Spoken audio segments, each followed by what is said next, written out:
Viens.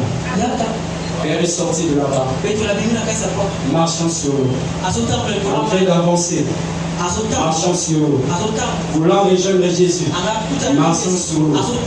Et la Bible dit à un moment donné, lui aussi, lui parle de panique, il a observé. Et la peur s'est installée. Et c'est comme ça qu'il a commencé à s'enfoncer. La peur crée des fissures dans la dispositif sécuritaire d'une personne. C'est pourquoi il ne faut pas donner accès à la peur. Bien-aimé dans le Seigneur, quel que soit ce que tu peux traverser, ne donne jamais accès à la peur.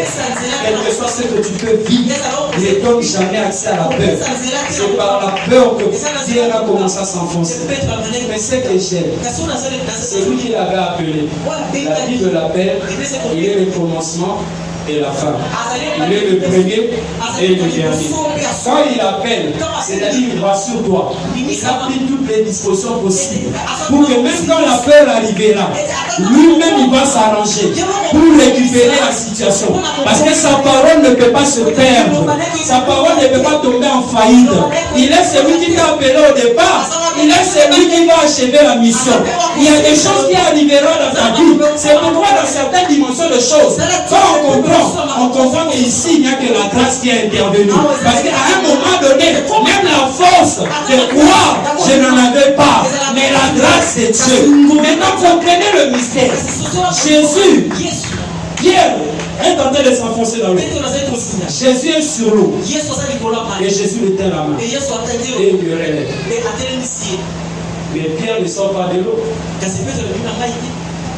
Jésus le fait sortir. Pour passer Jésus de l'eau. Est-ce que quelqu'un m'a compris? Jésus le fait sortir d'où? Parce que lui il était où? Pierre s'enfonçait où? Mais donc quand on l'a fait sortir, il est sorti. Les mêmes choses qui t'ont fait enfoncer, ce sont les mêmes choses que tu auras les reçus sur eux. Les choses qui vont dominer sur toi, ce sont les mêmes choses que toi aussi tu vas dominer sur les choses. Je suis en train de dire à quelqu'un, n'aie pas honte de tes souffrances, parce que les mêmes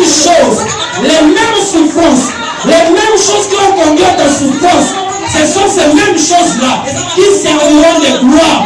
Ça deviendra pour toi des signes et des présages pour annoncer à d'autres générations.